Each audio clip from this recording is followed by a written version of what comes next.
आप सबको मेरा जय यीशु। मुक्ति की राह में ये धर्म शिक्षा की जो किताब है, इसका अध्याय 11 आज हम पढ़ेंगे। 12वीं कक्षा के बच्चों को मैं याद दिलाना चाहती हूँ कि पिछली बार हमने अध्याय 10 किया था और उसमें माध्यमों का क्या महत्व है हमारे क्रिस्तीय जीवन में, इसके बारे में हमने पढ़ा था। आज हम सीखेंगे विश्वास एवं युक्ति अध्याय 11। शुरुआत करने से पहले छोटी सी प्रार्थना करेंगे।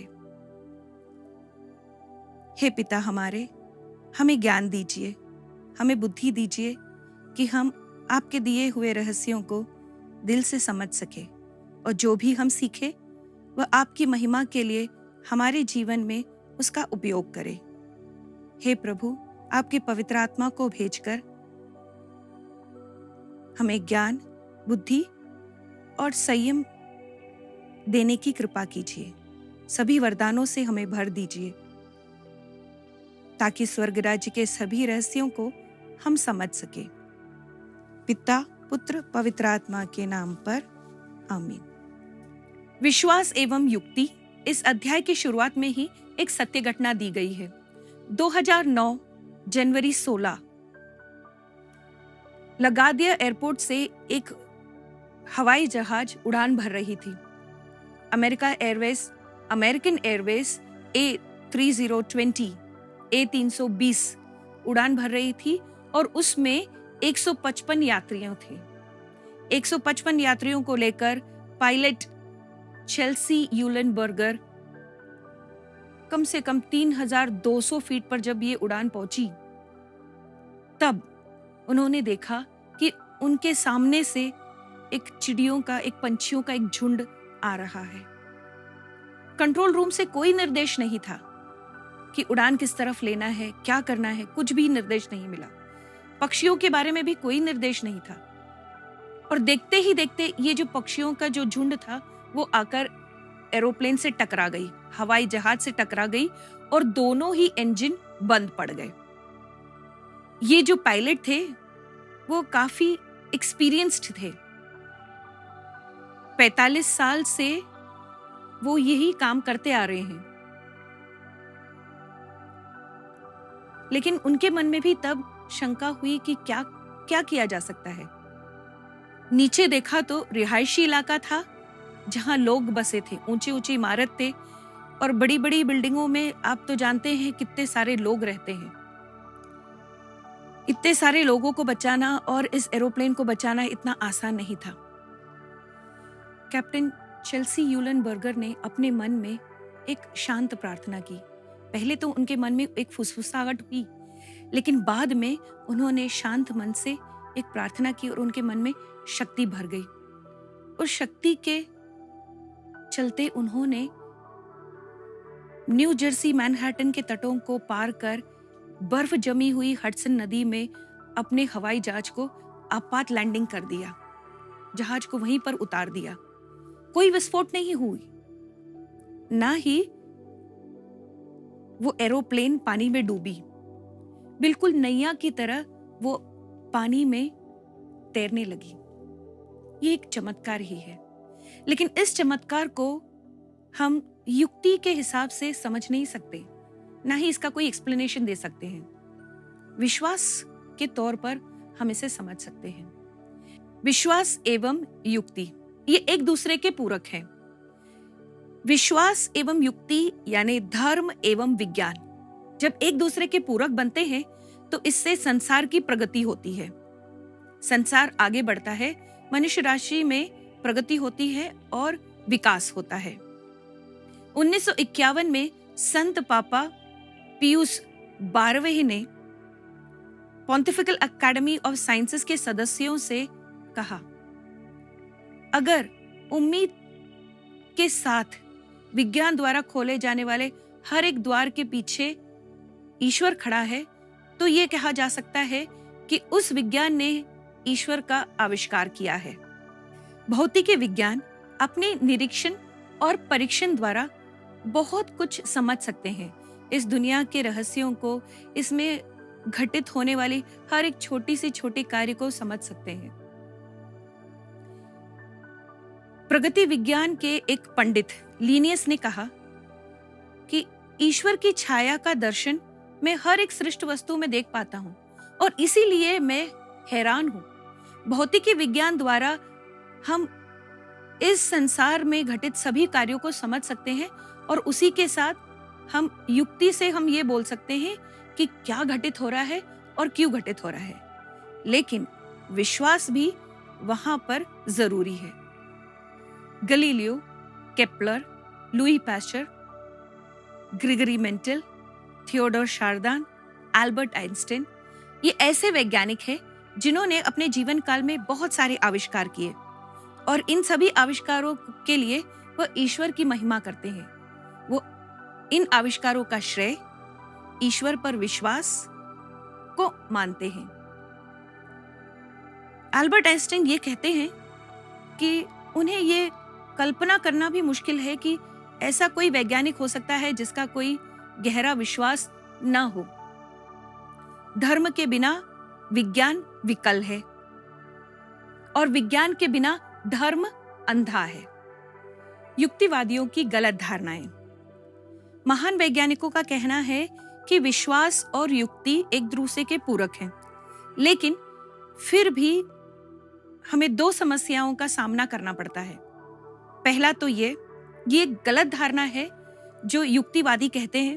उनका कहना है कि जो भी इस भौतिक दुनिया में है उसके परे कुछ भी नहीं है, यानी उसके अलावा इस दुनिया में कुछ नहीं है। जो कुछ भी है वो यही भौतिक तरीके से विद्यमान है। ये हो गया पहला गलत धारणा। दूसरे वाला जो गलत धारणा ये है, विश्वास ये एक एक व्यक्ति का व्यक्तिगत अनुभव है, ये निजी विषय है। युक्ति और विश्वास में आपस में कोई लेन देन नहीं है। तो ये जो गलत धारणा है, ये इसका खंडन करने के लिए फिदेस एट राशियो नाम के एक डॉक्यूमेंट में संत पापा योहन पौलुस द्वितीय ने लिखा है, विश्वास और युक्ति सत्य की ओर उड़ान भरने के लिए मानव हृदय के दो पंखों के समान है। सत्य जानने का, स्वयं को जानने का एक अरमान ईश्वर ने मानव हृदय में स्थापित किया है। यह इसलिए है कि ईश्वर को जानते हुए, उसे प्यार करते हुए, स्वयं के बारे में जो सत्य है, मनुष्य उसकी पूर्णता में पहुंच जाए। इसी वाक्य को संत पापा योहन पौलुस द्वितीय ने फिदेस एट राशियो में लिखा था। सत्य को जानने के तरीके। वैसे सत्य जानने के लिए, खोजने के लिए जो स्वभाव है वो मनुष्य के स्वभाव में निहित है, वो सहज ही है। उसके स्वभाव में ये दे रखा है, आंतरिक है और आत्मीय तरीके से ये अनिवार्य भी है। 4 तरीके हो सकते हैं जिससे हम सत्य की खोज कर सकते हैं। सबसे पहले इंद्रिय अनुभव, दूसरा युक्ति, तीसरा विश्वास और चौथा अंतर्दृष्टि। इंद्रिय अनुभव जो हर एक व्यक्ति के जो 5 इंद्रिय हैं उसमें से जो अनुभव मिलता है, जो ज्ञान मिलता है, वो हुआ पहला वाला। दूसरा युक्ति विचार। युक्ति से जो व्यक्ति समझ सकता है, हर एक बातों को जो समझने की कोशिश करता है, वो हुआ उसकी युक्ति विचार। तीसरा विश्वास, जो वो दिल से विश्वास करता है, उसके धर्म पर जो धर्म से आने वाली जो विश्वास है वो। और चौथा अंतर्दृष्टि, यानी फॉरसाइट, इंटेंशन, जो वो दीर्घ दृष्टि से समझने की कोशिश करता है। भौतिकवाद जो लोग हैं वो कहते हैं कि जो पहला और दूसरा यानी इंद्रिय अनुभव और युक्ति विचार, ये दोनों सही तरीके हैं, सत्य खोजने के सही तरीके। लेकिन जो तीसरा और चौथा है, विश्वास और अंतर्दृष्टि, ये दोनों ही सही तरीके नहीं है क्योंकि ये युक्ति संगत नहीं है। लेकिन आम विश्वासी आखिरी 2 तरीकों पर निर्भर रहते हैं। वो अपने विश्वास और अंतर्दृष्टि से दुनिया को समझने की कोशिश करते हैं। कोई एक साधारण व्यक्ति अपने आप में सत्य जानने की कोशिश जब करता है तो कुछ विचार उनके मन में आते, कुछ प्रश्न उनके मन में आते। हम और आप, हमारे लिए ये कुछ प्रश्न लगभग एक जैसे हैं। जैसे कि मान लो कोई व्यक्ति अपने बारे में या दुनिया के बारे में जानना चाहता है, तो उसके मन में उदित होने वाली 5 प्रश्न है, यानी सत्य खोजने के 5 प्रश्न। सबसे पहला, मैं कौन हूं? दूसरा, ब्रह्मांड क्या है? ब्रह्मांड की शुरुआत और उसका अंत क्या है? इस दुनिया में बुराई क्यों उत्पन्न होती है? यह हुआ तीसरा प्रश्न। चौथा प्रश्न, जीवन का अंत क्या है? मृत्यु के बाद क्या होगा? यह हुआ 5वां प्रश्न। इस तरह से हम 5 प्रश्नों से ही इस दुनिया के रहस्यों को समझने की कोशिश करते हैं और सत्य को जानने की कोशिश करते हैं। ये मनुष्य का सहज प्रवृत्ति है। हर एक मनुष्य सत्य को खोजते समय ये करने की इच्छा रखता है, समझने की कोशिश करता है। विश्वास एवं युक्ति, यही है अध्याय का नाम। तो उसमें से पहले भाग जो है वो विश्वास को पहले हम समझेंगे। विश्वास का अर्थ क्या है, यानी विश्वास करना, इसका अर्थ क्या है? हम ईसाइयों के लिए, यानी ईसाइयों के जीवन में विश्वास हम मानते हैं कि ये एक ईश्वरीय देन है। ईश्वर अपने आप को जब हम पर प्रकट करता है, हमें उनके बारे में जब पता चलता है, तब हम ईश्वरीय प्रेम में भर जाते हैं और इसी से हम अपना जीवन बिताते हैं। अपने पूरे जीवन में अपने ईश्वर को जानना और उनके लिए अपना जीवन समर्पण करना, यही हमारे जीवन का लक्ष्य है। जिस सृष्टिकर्ता ने हमें बनाया है, हमें रचा है, हम चाहते हैं कि हम उनके बारे में जानें। हर एक मनुष्य अपने सृष्टिकर्ता के बारे में जानना चाहता है। जिस तरह से एक छोटा सा बच्चा अपने माँ को छूकर उसे समझने की कोशिश करता है, उसके चेहरे पर छूकर उसे देखने और उसे जानने की कोशिश करता है, उसी तरह हम निरे मनुष्य अपने सृष्टिकर्ता को जानने की कोशिश करते हैं। इसका प्रकट स्वभाव हम मनुष्यों में दिखाई देता है। जैसे लोग प्रार्थना करते हैं, बलि चढ़ाते हैं, पूजा करते हैं। इन सबों में हम ईश्वर को पहचानने में और ईश्वर को प्रेम दिखाने में और ईश्वरीय तौर तरीके से धार्मिक विश्वास से जीवन जीने की कोशिश करते हैं। यही हुआ विश्वास का अर्थ। अपने सृष्टिकर्ता पर जो हमारा विश्वास है, कभी कभार ऐसा भी हो सकता है कि मनुष्य अपने विश्वास को भूल जाए या उसका निषेध करे या अपने धर्म पर जो विश्वास से उससे दूर हो जाए, भटक जाए। इसके कुछ कारण हैं। कारण क्या है? क्यों ऐसा हो सकता है? सोचिए कि दुनिया में इतनी बुराइयां हैं कि इन बुराइयों को देखकर कभी कभार मनुष्य अपने विश्वास को त्याग देता है या फिर उसका विश्वास कमजोर पड़ जाता है। दूसरों का व्यवहार, अपने आसपास के लोगों के बुरे नमूने की वजह से, यानी जो धार्मिक लोग हैं उनके तौर तरीके, उनके करतूतों की वजह से भी विश्वास कमजोर, कभी कभार विश्वास कमजोर पड़ जाता है।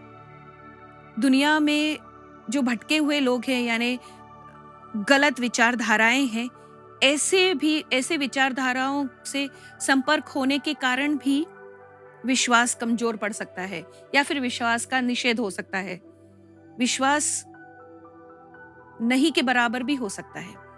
सो विश्वास करना यानी अपने सृष्टिकर्ता पर विश्वास करना और प्रकट रूप से उसके लिए प्रार्थना, पूजा करना, और विश्वास न होना यानी अपने सृष्टिकर्ता पर या अपने ईश्वर पर विश्वास न करना और उनके खिलाफ होना। यह हुआ विश्वास को समझने का अर्थ। अब तक हमने विश्वास को समझा, अब हम समझेंगे युक्ति। विश्वास और युक्ति जब एक दूसरे के पूरक होते हैं तब विकास होता है, ये हमने कह दिया था। अब जब हम युक्ति को समझेंगे तो हमें समझना चाहिए कि युक्ति का औचित्य क्या है। What is the importance of reasoning. युक्ति भी एक ईश्वरीय देन है। जिस तरह से विश्वास एक ईश्वरीय देन है, उसी तरह युक्ति भी एक ईश्वरीय देन है।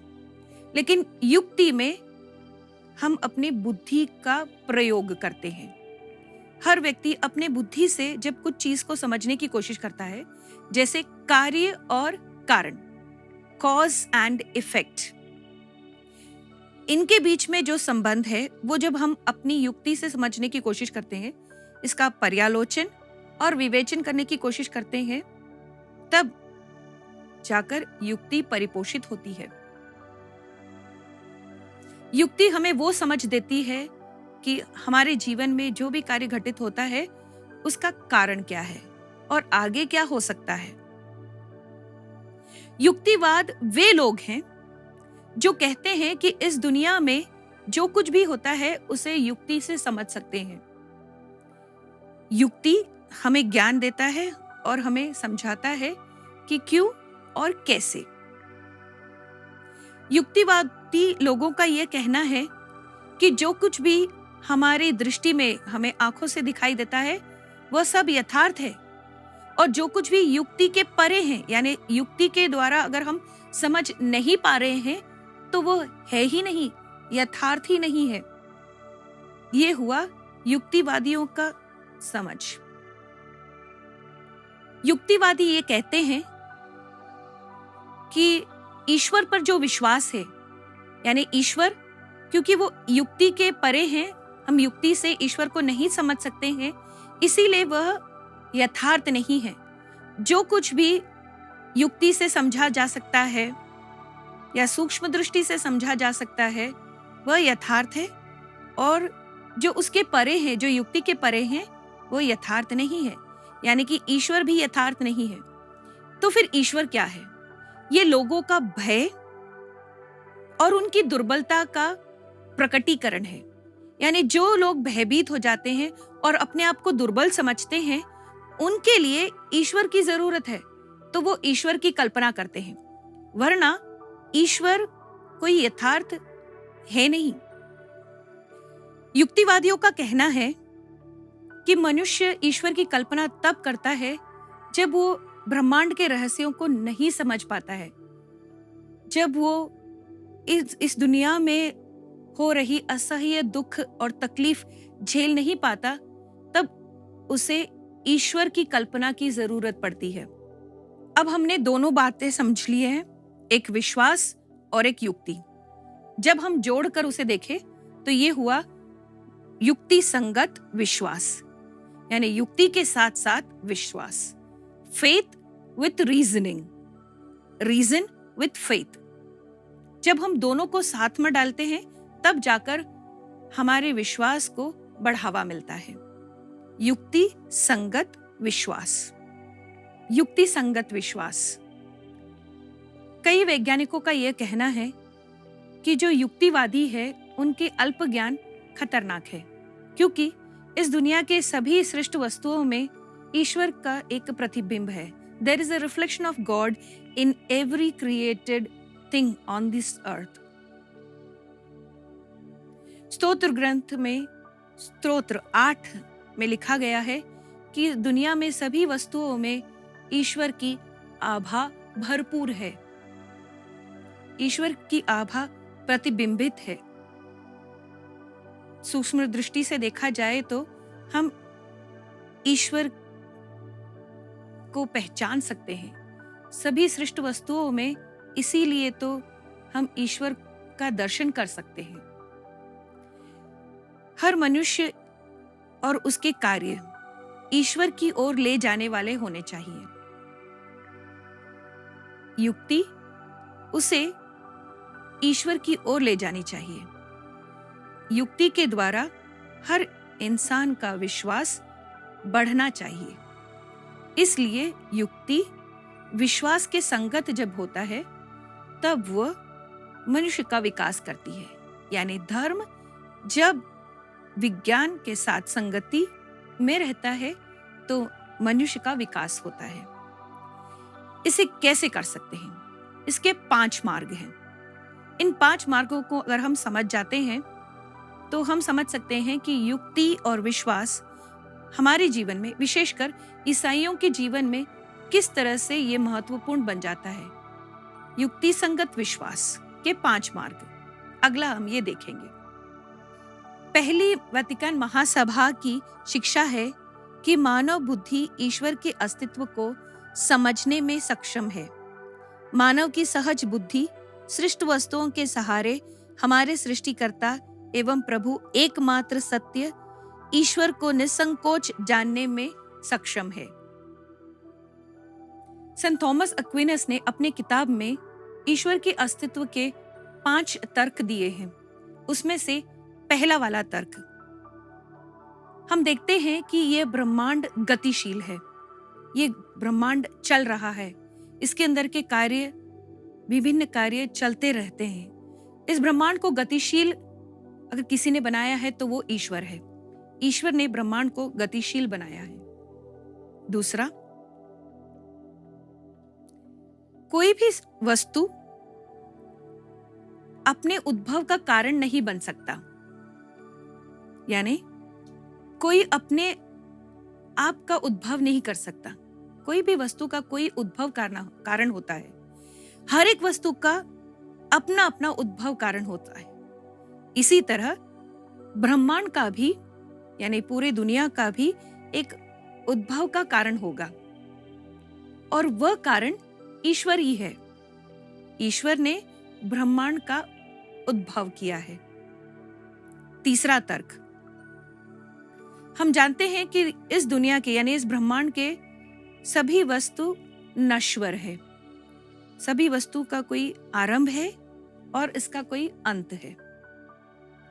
तो कुछ ऐसा होना चाहिए जो अनश्वर है, जिसने ऐसे नश्वर वस्तु का सृष्टि किया है।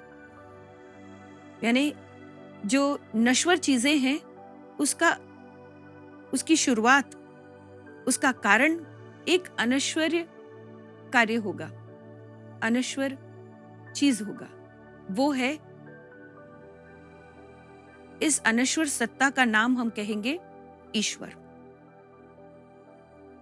चौथा तर्क, सत्य, भलाई, सौंदर्य, ये जो सारे गुण हैं, ये विभिन्न प्रकार के गुण जीव जंतुओं में है, जीव जंतुओं में पाया जाता है।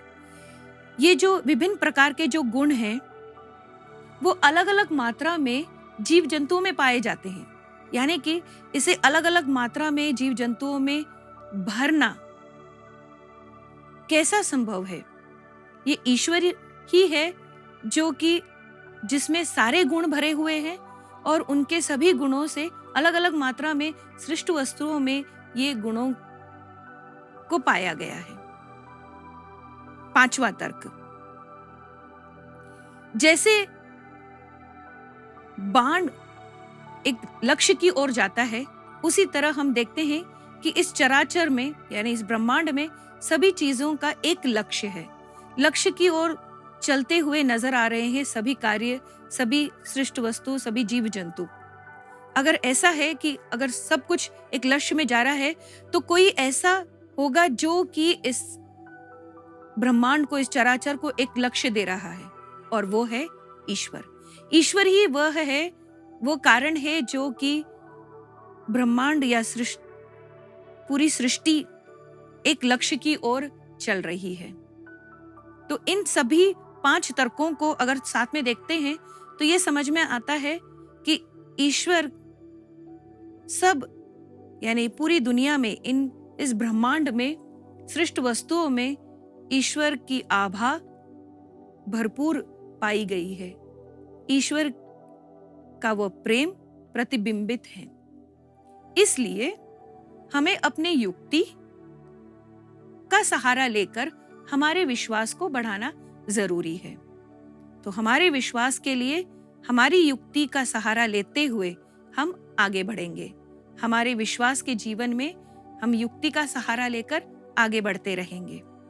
इस अध्याय में, इस पाठ में पीछे दिए गए प्रश्नों को आप समझिए और पाठ में से ही इसका उत्तर ढूंढ निकालिए। आखिरी में एक वचन दिया है, उसे कंठस्थ कीजिए। वो वचन ऐसा है, विश्वास करने वालों के लिए सब कुछ संभव है। संत मार्कुस के अनुसार सुसमाचार अध्याय 9 पद संख्या 23। इसे कंठस्थ कीजिए और इस पाठ को अच्छी तरह से अध्ययन कीजिए। धन्यवाद।